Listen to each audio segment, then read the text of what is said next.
Dans le journal ce soir à 19h. Direction à présent le littoral atlantique qui s'est réveillé plutôt soulagé après 2 jours de grande marée. La plupart des digues ont tenu, seules quelques infiltrations ont été constatées. On écoute le capitaine Gildas Kerdoncuf des pompiers de La Rochelle qui ont assuré pendant 2 jours la surveillance.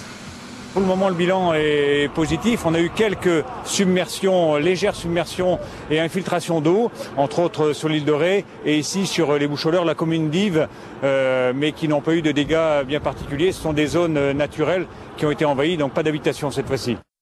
Pas de gros dégâts donc cette fois-ci et heureusement pour cette population déjà sinistrée il y a 1 mois lors du passage de la tempête. Les victimes de Xynthia n'ont que jusqu'à ce soir pour effectuer leur déclaration auprès des assureurs. En parallèle, je vous le disais dans les titres, beaucoup attendent aujourd'hui la publication par l'État des zones dangereuses et inhabitables.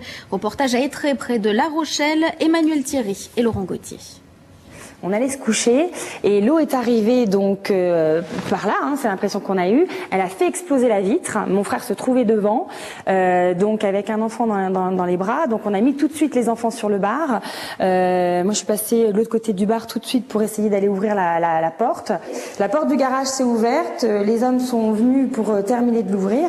Et puis on a passé les enfants un par un par là. Et puis on s'est retrouvés dans la rue, à nager après dans la rue. Le souvenir de la tempête est encore vif. 1 mois à peine que leur vie a basculé. Aujourd'hui, les habitants de la route de la plage sont dans l'inconnu. Ils ne savent pas s'ils pourront un jour rentrer chez eux. Les 3 décès qu'il y a eu se trouvent dans cette rue malheureusement, quoi. C'est des voisins qui sont malheureusement décédés dans cette rue. Alors si elle n'est pas déclarée à risque mortel, cette zone, cette rue, ça me paraîtra quand même très bizarre, quoi. Et je pense qu'effectivement, on risque d'être exproprié. Alors après, comment on va être indemnisé, c'est la grande question, quoi. Certaines maisons du quartier ont été bâties ici dans les années 30.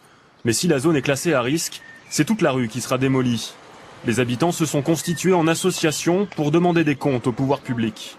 On nous a dit qu'on allait nous consulter, mais comme les décisions sont prises là, dans les jours qui viennent, on se demande un petit peu quand on va être consulté. Quand on demande à être reçu à la préfecture, la porte est fermée. Aujourd'hui, la seule voie qu'on a pour s'exprimer, donc, c'est cette association. Et le but de notre association, eh bien, avant tout, c'est de se rassembler. Mais aussi, on sait qu'une association est une entité qui a beaucoup de poids, notamment pour se porter partie civile. La décision de classement des zones à risque devrait être prise mercredi en Conseil des ministres. Et justement donc, selon les premières informations, 10 à 12 communes de Charente-Maritime seraient concernées par cette interdiction de construire ou de reconstruire à proximité du littoral. Une réunion est actuellement en cours en préfecture de La Rochelle. Vous l'avez entendu, donc les sinistrés n'ont plus que quelques heures pour faire leur déclaration auprès des assurances. Pour tenter de faire le point sur les procédures en cours, nous accueillons Marc Dupuis. Bonjour. Vous êtes président des agents généraux d'assurance dans ce département. Est-ce qu'aujourd'hui on peut déjà dresser un premier bilan ? Oui, bien sûr.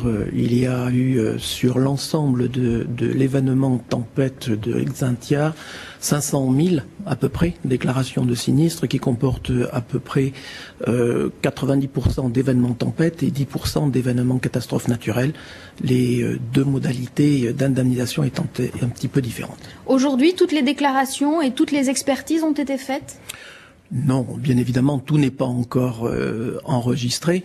Les déclarations, il faut qu'elles se pressent maintenant aux portes des assureurs. Et pour ce qui est des expertises, eh bien, je pense que les professionnels font le nécessaire pour accélérer le mouvement. De toute façon, nous avons des obligations qui nous sont imposées par le modérateur. Est-ce que les sinistrés ont parfois du mal à rassembler les documents pour faire ces déclarations ?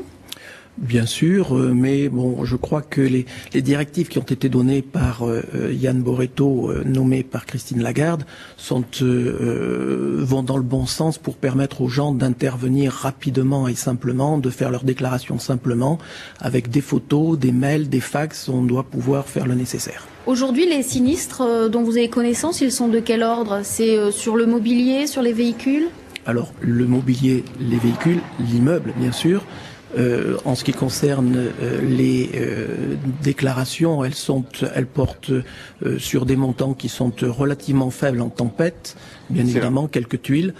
Pour ce qui est des déclarations de choc mécanique des vagues et des inondations, là il y a des dommages qui sont beaucoup plus importants, avec des déclarations qui portent sur des montants de 30 000 à 45 000, suivant qu'on s'adresse à des dommages de particuliers et de dommages de professionnels. Et quel temps vous faudra-t-il pour les indemniser ?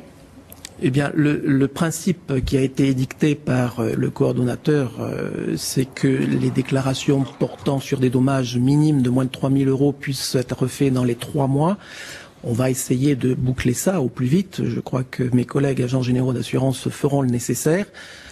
Pour ce qui est des dommages plus lourds, forcément, dès lors qu'on est obligé de passer par des expertises, des travaux plus lourds, voire même des problématiques comme celles que vous avez annoncées tout à l'heure de reconstruction ou non-reconstruction, là les délais seront beaucoup plus longs. Marc Dupuy, merci beaucoup pour toutes ces précisions. Je rappelle que vous interveniez en tant que président des agents généraux d'assurance en Charente-Maritime. L'autre